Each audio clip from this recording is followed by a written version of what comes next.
Welcome to the Runna Podcast. I'm Coach Anya, an international marathon runner. And I'm Coach Ben, and one of the co-founders of Runna. Each week we'll be deep diving into the world of running, speaking to some inspiring individuals about their running journeys. Runna is the #1 rated running coaching service worldwide. We help hundreds of thousands of people all over the world to train for any running goal. And if you want to try out Runna for free, you can try it out using the code Runna Podcast, all one word, to get 2 weeks of free access to the Runna app.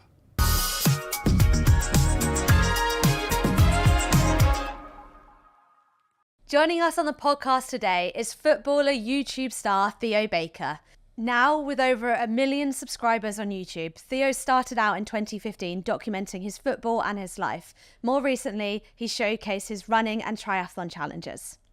Well, Theo, welcome to the Runna Podcast. Thanks for having me. I guess you're a man of many talents, but I think the thing that we'd love to start with is what got you into running? You know what? Everyone always says there's these cool stories about how I got into running. I genuinely have no idea how I got into running. I definitely was like a running kid and did like cross country in like primary school and that.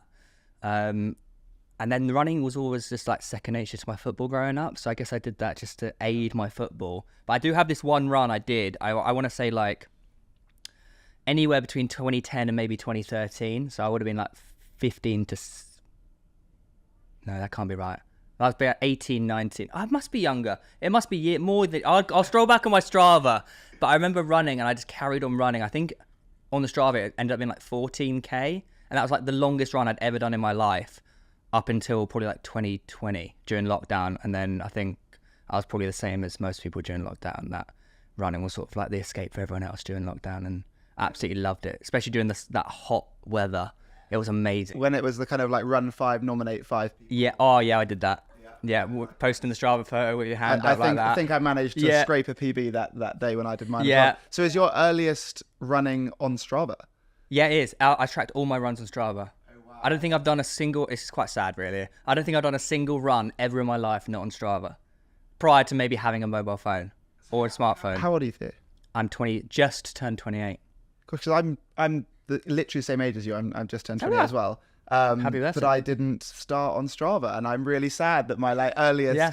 Well, I think I guess it was. I guess all my runs were on Strava, because prior to using Strava, I don't really remember doing runs. Like as a kid, I don't really remember going for a run. I sort of just played football, and that was my running. Apart from, as I said, that one run on Strava, which I will be out. You know, when this goes, I'll send it to you and I'll find it. We'll share it. Yeah. So this is run #1, or this is your first long run? Just the first. This is just the first long run that I remember specifically. Yeah. So it's funny. The start of my running that I put on Strava was basically when I was at uni, and I would basically run as hard as I can to really impress everyone, and then like wouldn't run again. And at the time, was big gym goer, wanted to look great, but didn't like the calories of drinking. So I would often save money by not getting an Uber home, and I would get run home. And I would run home, but then I was almost so enthusiastic and energetic or whatever that I would then run home and realize I'm now all sweaty and hyperactive from all the alcohol and Jaeger bombs or whatever. I then put my running shoes on and then go for a run. So my first like 6 or 7 runs on Strava are also... which people can scroll back and find. For like 2 a.m. Yeah, genuinely. Like there was one on like one of me on Halloween, like running around Southampton Common in like. You went to Union Southampton? Went to Union Southampton, so near you in Brighton. Well, I went to Union Bournemouth. Okay, nice. Funny enough, only around the corner. Yeah. So obviously that's kind of the start of running. What got you into your football? Because obviously you did a lot of football growing up, and that's continued to be a... Yeah, that was my #1 thing just as a kid. I'd always played football. I joined my first team in year 3, and that was where I'm from. Like joining my team in year 3 was like late, so like all my friends had already been playing for Seaford, which is like a little town near Brighton, and I played football my entire life. I do remember actually that this is so niche. I don't know why I remember this, but I remember we had a training session in college, I think it was. And I was training like 3 times a week, matches twice a week with football and college. And I just remember running around the pitch and doing the loop. I just remember being so fit. I was like, oh my God, I'm not out of breath. This is the fittest I've ever been in my life. And for some reason that memory sticks out. But it sort of went downhill from like the age of like 19, 18 with football. But you kept up football with your YouTube? Yes. And so your YouTube, I think you started in about 2015? Yeah. And it primarily was around football content. Yeah, sort of. That was probably the point at which, I was at uni, and my friend did YouTube, so he sort of got me into it. And then I just found that every time I did something to do with football, that would do well. So I sort of just accidentally fell into that lane, which is sort of a good thing though, because football was my passion growing up. And it also was a little bit better for me because playing matches was not ideal with the amount of injuries I picked up growing up. So football videos was a better way of doing the thing I wanted to do. Yeah. And actually, if you look back now, like, because I was at Palace for a bit, and I ended up turning them down because it meant moving to Croydon instead of going to university. And the chance of making an impression on football was so small.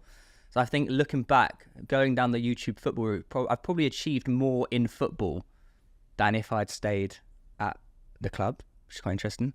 And presumably then the kind of opportunities that you've had through YouTube has been really quite exciting, right? Yeah, like some of the stuff I've done, honestly, if I told my like 10-year-old self that you're going to like score at Wembley, you're going to play with all these amazing players. Like I played at Ibrox I was on the World 11 team, which is just like had Paul Gascoigne, Kaká, like all these incredible players. I'm like, that 10-year-old would be pretty chuffed with how it turned out. And so how have you found the kind of like transition to now incorporate, obviously going from such a team sport to now doing so much, maybe solo training, but also then like, obviously doing 10K race on the weekend, which is very exciting. So I was very happy about that. But like, how have you found that transition from team sport to now solo sport? I've loved it. I feel like during lockdown was when the first, because I've always had a bike, and I feel like lockdown was the first time I actually started to get a bit more serious. Like I got a pair of sunglasses, got a helmet, like serious cyclist, sunglasses, literally. And I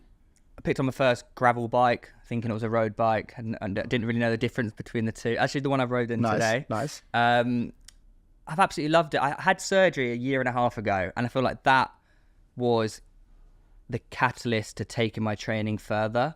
Even though I did my first half Ironman and first sprint triathlon before the surgery, that surgery was the thing that sort of maybe parked football a little bit and started to focus on running and triathlon a bit more. And so I guess these kind of like injuries that you've touched upon have been a big kind of like theme through your running journey. Yeah. So talk us through kind of the injuries, and it would be great to kind of learn more about those. I mean, where do I start? I mean, the first major injury was 2009. That's where I tore my sartorius twice. First time I just kicked a football and it went ping. Second time I hadn't done any physio because I didn't know what I was meant to do. I didn't see a physio, and I just came back too early and it went again, shock. And then 2013, 2 days prior, 2 days before I was meant to be going to Zante with the lads on my first lads holiday, I did my MCL and ruptured my cartilage, I think it is. Meniscus, sorry. MCL and meniscus. That was out for a year. That was not good. That was again a football match. So every time I play football, it seems to result in these terrible injuries. And then it was just like little strains and whatnot for like years. And I actually remained pretty injury free for like up until I was about 26. So that 6-year period of just being football videos, it seems to be going well. Playing 11-side every now and again, running, cycling, it seems to be going well. And then ironically, the football videos are what caused me to get my hip surgery, because I had a cam deformity, I think it's called. Cam lesion. And it's that repetitive load of continuously kicking on your right side. Turns out taking 100 free kicks every day for like 6 years does do some damage to your hip. Because do you mean a lot of people would assume that like running and doing triathlon are such like high risk injury sports that then almost like you've transitioned from a sequence of injuries in football to then picking up a sport or set of sports which are I've equally... not been injured through like running, cycling, triathlon. It's amazing. Never. Yeah, which is bizarre because I feel like a lot of people do get injured running, maybe if they're not running properly. But for me, like fingers crossed at the moment, doing that has sort of strengthened me in all other areas, especially the cycling actually as well. I've noticed the more I cycle, the less injuries I get because it's strengthening the muscles around everything. But that hip surgery was a result of the repetitive kicking. Funnily enough, you don't get it top bins first time every time. There's a few editing in there, bit of editing. But yeah, that also got me in the gym as well because I realized like I'd done like gym on and off, but I needed to start fixing my body. Otherwise, I'm not gonna be able to walk by I'm 40. So what does a normal week look like for you now, kind of around between all of the content that you're doing around the training, and obviously we can come on to it, but you've just done an exciting 10K really in Brighton, really happy about that. Which looked amazing. And the next goal is the Half Ironman. Yeah, in September. Which one? I'm looking at Knockheist in Belgium. Is it Knockheist? It's in like Flanders in Belgium. Flat course. Okay. Very flat course, and a river swim as well, I think it is. So I was like, that looks pretty ideal. I'm so excited for it. The 10K at the weekend was like a really big marker for me because prior to injuring my hip last September, that was probably the fittest I'd been. So I did a 5K in like 21 minutes. For me, that was like, I was like blown away. I was like, wow, I'm really like seeing progress. I've had surgery, I'm going up. Then I did my hip again. I was like, okay, now we're in a bin again for a few months. But because I've been running, but I don't really know how fit I am at the same time, because with my physio I'm working on getting back to football because I need that for work. We're doing a lot of sprint work, like pitch work, so it was interesting, like going into the 10K at the weekend, I had no idea what I was gonna run. Like, I was like, this is the first race I've ever done. I have no idea how fast or how slow I'm gonna go. And then luckily I did it with a friend. We just paced each other. We were like, we could break 50 minutes. I've never broken 50 minutes in my life. And then the goal was like a negative split, so we did a 5-minute Ks for the first half, then the second half we just pushed it, and I got like 46, 48, and I was like, I'm a lot fitter than I thought I was right now. Yeah, that was amazing. With all your injuries and like obviously the exercise, football, running being such a huge part of your job and filming for YouTube, that must be hard, and that must have helped mentally. I don't want to put words in your mouth, but like give you that mindset for training for triathlons, half Ironman, marathons. It definitely changed a lot, like especially the hip, and like when I started, so in September I tore my rec fem tendon off the bone, and that was like, you are falling apart. Yeah, and I looked at it, you sure you're like, not 82, not yeah, 28? I feel like I am a little bit, but I spent a year getting back and like doing all this rehab to then the first football match I did, I was like, it pinged off. I was like, right, something got to change here. And now, like, ever since then, the strength training, the isometrics, plyometric works, I feel like it's just made such a big difference. And now I'm training every day. Like, I will have a day off like once every month, I think. Like, with my new physio, I'm on it every single day, and I feel like that's actually benefited me so much because I'm just so used to constantly going and going and going and going. I think Ben asked earlier, but I'm actually really interested. How do you fit it all in? Like, what does your week look like with strength training, with football, with YouTube, with running, cycling? It's quite heavy. Like, my whoop strain is quite high every day. What I struggled in the past was accountability. So because with my new physio, I have to tick things off every single day. I know that the first thing I do when I wake up, straight to the gym or straight to the football pitch, or put my running shoes straight on. So I have a good setup around me, because of the gym is basically like where I live. It's like I literally just go downstairs and it's just there like that. The accessibility for me is just so good. So I normally try and fit all my like filming into a bunch for like that will cover like for like 2-3 weeks. And then because I've got 2 great lads working for me, they just do all the heavy lifting on the editing side. So it allows me, and I've taken a step back since January, I've taken a big step back with work just to prioritize getting back to playing football, because if I can't get back to running and playing football and doing triathlon, then I don't really have a career. So wow. And I guess kind of like thinking about the way that we first came across you as well. So alongside ticking off everything you're doing with the physio and everything else, you've been training with Runna. Yeah. So I think we saw you raving about your training and telling a friend on another podcast you do that they should be training with Runna, and they did. Which that's amazing. So how did you first find us at Runna, and what did you first use Runna to train for? I genuinely can't remember how I found the app. I feel like I got told it by a friend, or maybe I saw it on TikTok. And word of mouth I found was just the best, because if you tell someone about an app personally and give your own like experience from it, someone's going to download it and use it. And because I was genuinely passionate about it, I told all my friends and they all got on it. And the Runna changed my training, because prior to that, like with the Half Ironman I did in France, I just like Googled like best ways to train and whatnot. And obviously I learned about 80-20 and like zone 2. And I watched so many YouTube videos. So I just did all my training at zone 2, because So you didn't do the 80-20 rule? You did no, the I did 100-0. Yeah, I did yeah. 100-0 because I trained to finish that Ironman. Whereas when I started Runner, I wanted to train for times. I wanted to get faster, not just to complete it. And I like the accountability of the app as well. Like the fact that it's right there, tells you what days, or you can move it around if you want to. But I really try and stick to it because I try and hold the app accountable for what I'm running. I just found like you learn so much through the app as well, like different tempo runs and whatnot. I thought it suited me perfectly. And so that what you used for that 5k PB you mentioned last year? I did, yeah. Nice. I used Runner for the 5k PB, and I used Runner I did a Olympic triathlon as well, like a week after the 5k PB. So I went into that Olympic triathlon just like, okay, this is good. I wanted to break 3 hours, and I got like 2 hours, like 45. And I was like, okay.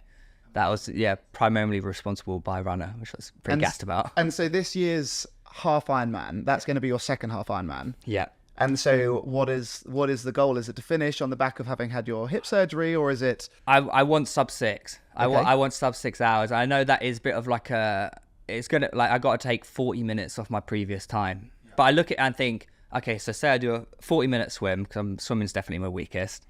And there's no point, like, for me, there's no point just like spending hours and hours in the pool, because I'm going to shave like 5 minutes off. That's the same logic I think we have as well. Yeah. Kind of like amateur triathletes who are good cyclists, good runners, but not as good swimming. I don't get me wrong, like, I'm really invested in improving my swim technique, and it's definitely got better. But I'm not going to shave like 20 minutes off my swim. It's just not going to happen. So it's all about building power for the bike and getting my half marathon to like 150 off the back of the bike. So I think that's the most important bit, like getting my marathon definitely sub 2 hours. So I got to do a 3-hour bike, which is doable. If I say 2 hours on the run, but ideally less, that's 5 hours, and a 40-minute swim. So that's 20-minute transition time, which I think is doable. It's just I need to implement it. You mentioned you're doing a river swim, so if the river flows the right way, that'll speed you up, right? When I did the Les Sables 2 years ago, the race director told me, "Oh, don't worry about it. When you swim out to the lighthouse and you swim round the lighthouse, and it's like a little estuary, I guess, that goes into the harbour." And he said, "Don't worry. Like, when you go around the lighthouse, the time of day it will bring you in." I was like, "Oh, I'm gassed. This is going to be amazing. It's going to be an easy swim." And I turned the lighthouse. It was against us. I was like, "Brilliant. This is amazing." My second Ironman, you swam around in the sea for a while, and then you finished by swimming up the river into like the town, and then that was where the bikes were positioned ready to do the run. Yeah, similar to ready to do the bike. And you mean swimming up a river? It's impossible. It's just awful. It's so hard, honestly. So yeah, you've got that to contend with, but I haven't started training for that yet, and I feel like I did. So in January I started training for it, and then I got a new physio, and we were like, okay, you need to pick one lane, because my problem is that I pick like 1,000 lanes, and I never really focus on one thing. So we decided start a year, High Rocks, and return to football. So High Rocks is in a month in London Olympia, yeah. So I got that, and then literally a week after that, got Hackney Half. Nice. And that's basically the start of Ironman training. Well, we'll be on the start line of Hackney. Yeah, I'm excited for that. It's going to be really fun. So Hackney seems to have the curse every year of being phenomenally lovely weather. Yeah. So I'm last hoping, year was amazing. I'm hoping that the curse continues. Yeah, I'm really excited for that. I can't wait. Absolutely can't wait. Really good. I love that you just kind of seem to enjoy everything, every kind of movement, every kind of sport. No, but it's good, like, not to pigeonhole yourself into one thing. Of everything you've done, what is your proudest like sporting moment? It can be football. It can be, or maybe we do one football and one. Football is probably one. I have 3, but if I had to pick one, probably the match I played up in Scotland at Ibrox with Rangers versus the Wild 11, just because I was in the change room prior to the game. I just looked around the change room, saw these like World Cup winners, Champions League winners. Like, what on earth am I doing here? And like coming on the pitch for like, I played 10 minutes, and it was like in front of 50,000 people. I was like, this is just insane. So probably that, and then in running or triathlon, it's finishing the Half Ironman. That was a pretty emotional time. I really, really like that. Yeah. And I guess kind of then looking ahead, so obviously we've got the Half Ironman, but what do you want to, what do you kind of see as the pinnacle of sporting achievement? What do you want to kind of tick off? Or if sub 6 hours for my half will definitely be an achievement, because that I have to train hard for me to do that. I want to do more regular Olympic triathlons. I want to do a sub 2 hour half marathon. But the ultimate goal is obviously an Ironman. I just feel like the lifestyle changes I need to do for that I'm not ready to commit. Do you not think it's nothing different to what you're doing now? Just continue to do it for build up with doing another few years, and you gradually just keep getting faster, getting stronger, and you can go further. If I did it that way, if I said to myself, do an Ironman in 2 years, I just keep training for halves and whatnot, it's definitely doable. But I just know me that I'm gonna do high rocks in a month and be like, oh my god, this is amazing, like I love it. I feel like you and Anya are both very similar in the way that you're just so excited that you can't like stop doing 101 things. Yeah. And I really need to focus on football as well. Like I have to be getting back playing. I just need to pick a lane basically, and I'm struggling to do that at the moment. Well, I have no doubt if you keep up kind of all of your energy and all of your determination that you'll be able to tick off an Ironman in due course as well. Yeah, that'll be a interesting feeling doing that. So, Anya, you're training for a half Ironman as well. I watched Theo's like first triathlon, first half Ironman videos because I was like, I just need to know what I've got myself in for. Yeah, I think you're very similar. It's gonna be it's like one of the best days ever. Yeah. Like I feel like when you start the run, it's sort of like, okay, I've done this. Yeah. Do you know what I mean? Like you get through the swim, you get through the bike, you start the run, like I've completed this. Yeah. And it's such a cool feeling. Yeah. Ultimately, do you prefer running or triathlons? I prefer running to training, like to train just for running, because it's just easy to put your shoes on and go. But I think for an event, definitely a triathlon. Definitely. I think it's the fact that you're out there for so much longer. Yeah. That then you're building up first of all, you've done more, so you're prouder at the finish line, but you've also had longer to visualize what it's going to feel like. And then when you see, especially in like these Ironman events, that kind of red carpet you run down, it really is a different feeling. Like going through those like little towns in France, and like everyone comes out in these little towns and just starts cheering you on, and it's a pretty cool feeling. I love it. Yeah. No, I can resonate with that. You've got your half Ironman finish line to look forward to as well. Yeah. I guess kind of like our last serious question before we come on to some sillier ones later on. I guess what would be kind of like your biggest piece of advice that you give your younger self, given everything that you've gone on to achieve? Younger self advice would be very specific to me. Start strength training earlier and stretch. Because I feel like if I just prevent, toddler. We do it now from 5 years old. We should record you and then just play this to everyone in the Runner app as soon as they start. Yeah. Well, you got mobility on the app now as well, and the strength training. So you should definitely do both, because if I had done both from earlier and didn't just neglect it, because like, I would just do football videos without warming up. I wouldn't cool down. I wouldn't stretch. I probably would be in a better shape now in terms of injuries. But I guess, if I'd never got injured, I would never get sponsored by My Protein and stuff like that. So it's, I guess like you speak of all of these different challenges you've done with so much energy and so much enthusiasm. I think like that's one of the most important things for anyone who's going to go on consistently for a long time to go and do some really cool things. Like, what is it that makes you love training in the way that you do and not see it like a chore like so many people do? I honestly have no idea. Like I did the London Marathon last year. I should not have done that. But like doing it, I think it's crossing the finish line is just such a cool feeling. And I don't know, I just love training. Like, I don't know, I can't really put my foot. So many people have like reasons why they train and whatnot. I haven't figured it out yet. I'm sure like in the next few years I'll figure out why I keep training and do all these things. But right now, just riding the wave and just keep going. Amazing. No, that's super amazing. Well, great to learn more about your story.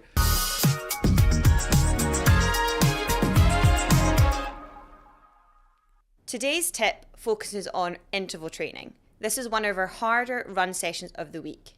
During our intervals, we'll run at a faster pace, which feels less sustainable, but the good news is you only need to do this for a short period of times. By tapping into this faster pace, we're training our body to be able to cope with demands with faster running, and over time, it will start to feel that little bit easier. By spending time at these quicker speeds, our body will adapt and eventually it will feel more comfortable. These interval sessions are really key to helping us run PBs.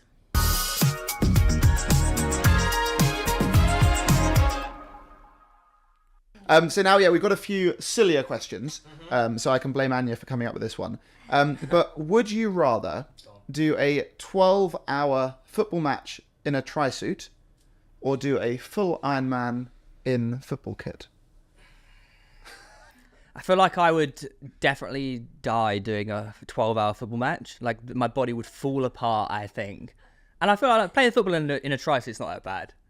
I feel like you get a few comments on your YouTubes. Yeah, I would get a few like, this guy looks a bit weird. But the only thing, how do you do the swim in a football? You like get dragged down, and then you wear that under your wetsuit. But then you take off the wetsuit. You don't have any like padding on the kit. bike. There's no padding. But imagine running around your football pitch with the padding. Yeah, but I feel like that's not too bad. Like, because you run with padding anyway on the Trisuit, don't you? So like running around football pitch is not too bad. I feel like I'd have to give the triathlon a go in a football kit. I don't think I can play 12-hour. But there will be some serious issues going on without no padding. But then It could be a good way to get some extra views on your YouTube by actually just doing your Half Ironman in September in football kit. Full Arsenal kit. Yeah. Socks as well. Why not? Shin pads? Yeah, I think shin pads. If we made you wear studs, I think that might. That would be bad. That would get really, you back really onto bad. the Yeah, that would be football bad. in Trisuit. I wouldn't enjoy the bike without the padding. I think that would be pretty painful. Yeah. Okay, but I think that wins it. So you're sorted on that one, right? So for number 2, would you rather have no brakes or no gears on a hilly triathlon? And I guess we can ask you this question as well. What gear are you stuck in? Or is it just like a medium gear? You pick one gear, and that's your gear. You'd have to have no gears. You'd have to. Brakes. Surely you would need your brakes. You drag your foot. Although if But you have no gears, you've got brakes, right? And you have no brakes, you've got gears. Yeah. So you'd have to go no gears and have the brakes. Because No. no brakes, like you'd It's fall close. off the mountain. But it's closed roads. Yeah, but With no cars. if you're going downhill and you end up like 70 miles an I bet hour, Tom like Pidcock doesn't use his brakes. I wouldn't try. Yeah, I would be I terrified. think you're right. Like I remember I did a ride in Mallorca, and like I went uphill. I was like, oh, this is pretty bad. Then coming downhill, I was so scared. Yeah, that's what I was like, scared oh, about. and there was like a bit of wind. I feel like every bit of wind, I'm just like going to go flying. I need my brakes. I assume you're. I do the same. Yeah, although I'm quite fearless going down. It's the up I struggle with. Yeah. Oh, Okay, I'm right. So terrified. we've decided the brakes. I feel like you would do no brakes. Though. Well, I don't know. The problem is I'm quite heavy, so I go downhill quite quickly. So And you wouldn't have to stop. Imagine you get to the bottom of the hill and it's just a sharp corner. But also at the same time, I'm quite heavy, so I'm really bad at going up hills. So I'm gonna need some easy gears. So I'm just screwed. Yeah, you're screwed which is the either way. same reason why we probably both pick the flattest triathlons possible. Yeah, cheat codes. Amazing. Right. Okay. Last one of these slightly sillier questions. You have to. So you're running a marathon, and you have the choice of either listening to yourself on podcasts the entire way, or doing yourself the audio from your YouTube videos, or Daru Sandstorm on Druid repeat Sandstorm, for the 100%. entire marathon. Yeah, 100% Druid. What would you That's an rather absolute do? banger. That's an absolute banger. Theo over and over again. Theo's dulcet tones over my own. Yeah, I thought you were going to say my own voice. So, I'd okay, listen to you're- Theo. I bet I couldn't bear to listen to myself. The for 4 re-recording hours. of all of your clips from the Runna podcast, or Daru Sandstorm over again. I think you'd have. If it was someone else, I'd listen to their voice, but your own. But I you don't listen to think the you can do. same. Oh, it'd be That- multiple different podcasts. There's also an element that Daru Sandstorm could actually be quite productive. Yeah, Really I like- feel like Darude Sansom would get me going. It's not so bad for Anya because she gets a marathon done so quickly, so it's really not that bad. 2 hours. It's only like half a podcast. Yeah, I'll be out there for like 4.5 hours. I'll be like, that's a long time. I need Darude Sansom 100%. 100%. Nice. Okay, settled. Right, so we're going to move on to going through some of the silly, embarrassing stories that our runners have sent in. So if you would like your embarrassing runner story to be read out next week, please send them in to our Instagram or send them to podcast@runner.com. And Theo, you have guessed it, we are going to come on and ask you about your most embarrassing running story. So you can be thinking about that in a few moments' time. Shall I go for the first one and you go for the second? Right, so we have got an embarrassing story sent in. I might not share their name because I think this one does look quite meaty. So I was on my chase for my 30k long run back in 2022. I was 10k away from the city of Nuremberg. I'm probably saying this wrong. In Germany, absolutely. It's got the umlaut on the U. Is that right? Yep. It was raining hard. I suddenly felt a gentle rumble in my tummy, which made me wonder whether I should make my way back. A second rumble became a fart. I can see where this is going. Oh. I started returning. Not even 1.5 kilometers later, I was deep into contractions. Mind that it was not yet spring, which meant that stopping would have meant no leaves for supply as toilet paper replacement. I ended up stopping in the middle of nowhere, close to the running bike path, took off my shirt, cleaned myself up, threw my shirt in the nearest bin, and continued the run with my waterproof jacket only. Nasty nipples afterwards. That is not, it's not ideal, is it? Yeah, not But when great. you gotta go. Yeah. Yeah. Anyway, I feel very bad for the bin men that day. I saw some. I did the Paris Marathon on the weekend and saw some very unfortunate nipple marks. There was one man in bleeding. white trainers and a white tank top, and half of their shoes were red, and they kind of had these two red stripes. It almost looked like a some kind of football stripe running Never wear down. new t-shirts. No. Have you ever had nipple problems? That's a really odd question. You know what? I actually haven't. Like, No, I'm the I'll same. like when I'm running, I'm just absolutely fine. I think because I just wear the same t-shirts all over, every time. Maybe in football matches, I've had it once or twice, and when it starts, so it is game over. When it I starts. think it's the same for some people. Anyway, right, Anya, let's have your one. I won't mention the person's name again. Okay. Growing up, after every run, my mum used to joke that I waddled like a penguin whenever I had chafing. It became a running family joke. Now, even as an adult, after a particularly long run, I can't help but feel the urge to waddle. It's like an instinctual response ingrained into me. So to this day, I have to waddle as I hobble around post-run with my mum's voice echoing in my head. Gosh, I think she might need to go to some kind of therapy. No, but chafing is a real issue. Chafing is a real issue. Yeah, but you don't have phantom chafing and then waddle as a result. I never struggle with chafing when running. It's normally like when I'm on holiday and like walk around in shorts that I struggle. But I always wear like tights, so I never get it. I'm okay running when I'm abroad. I think it's my like fat Thighs. thick. My fat thighs. I can't say it now. Absolutely. My fat thighs. I'm still saying my fat thighs always seem to rub and don't agree with me. I was waddling around on the weekend actually, but no. It sounds like you're made of leather, or you've got the right kit at least. Right, kid. Right. So Definitely Theo, not red what is the most embarrassing running story? You are just a saint. It's not really embarrassing, but like the last time I did cross country was the last time I ever did it was because like halfway through the race I just stopped and had an asthma attack. And that's not very funny. Yeah. No, that's not embarrassing. That's like my only ever one. It's just sad. It's the only one I've ever had in my life. And like I was always pretty controlled. I was feeling like year 8 or year 9. I was like never did cross country ever again. So you actually had the real. Normally people are like, I've got asthma, miss, I can't do my run, but Yeah, I actually had the right still have it to the day. well, I'm funnily glad enough, it didn't. yeah. I'm glad it didn't put you off, and it's got you back. Got you back running since. Again, it's not really embarrassing, but like in the half iron, I just really needed to go to the toilet on the run, and it was like 32 degrees.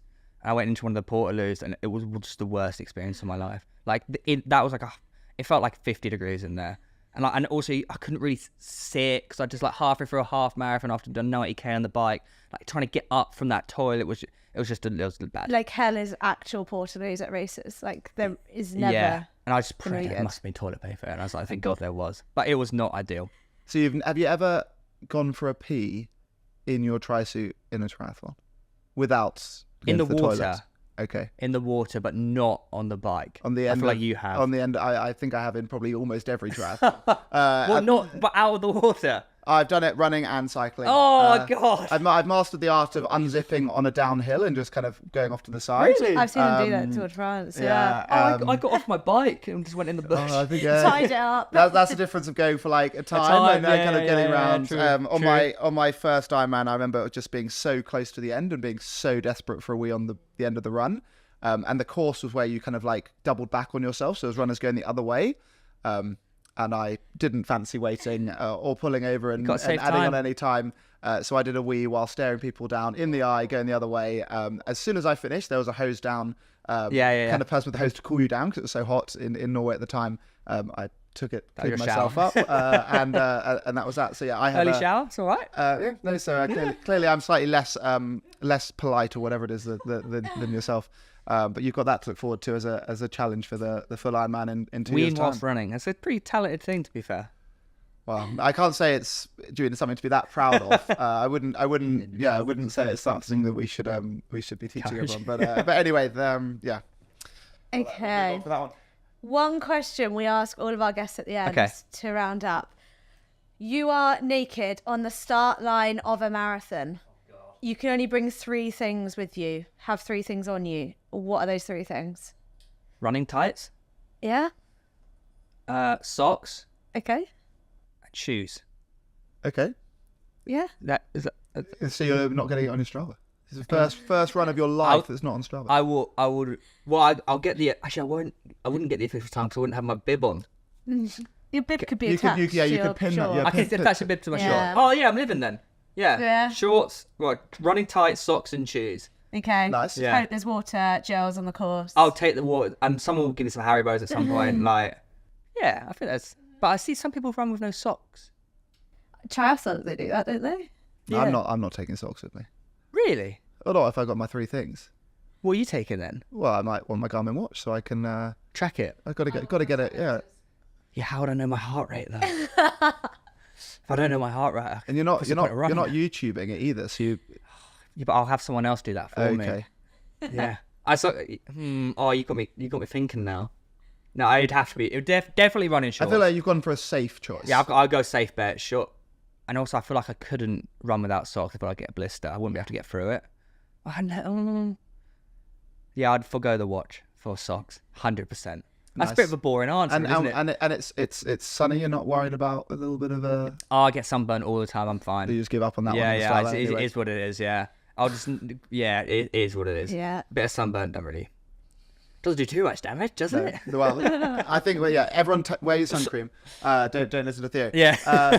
But Theo, it's absolutely fantastic to be a tiny part of your running and your triathlon journey, and we wish you the best of luck for Thank you the very Half much. Ironman in September. Yeah, I'm very excited. And thank you so much for sharing your journey with us on the podcast. Thank you very much for having me. Today's podcast is brought to you by Runna. If you want to train for any running goal, please download the app and don't forget you can use the code Runna Podcast for a 2-week free trial. If you enjoyed today's episode, please like, share, follow, do all of that nonsense, and we'll be back here next week. And if you want to be featured, send us your embarrassing running story. Either send us a voice note on Instagram or send us an email to podcast@runner.com so that we can have a good laugh at your expense in Runner HQ and share it on one of the next episodes.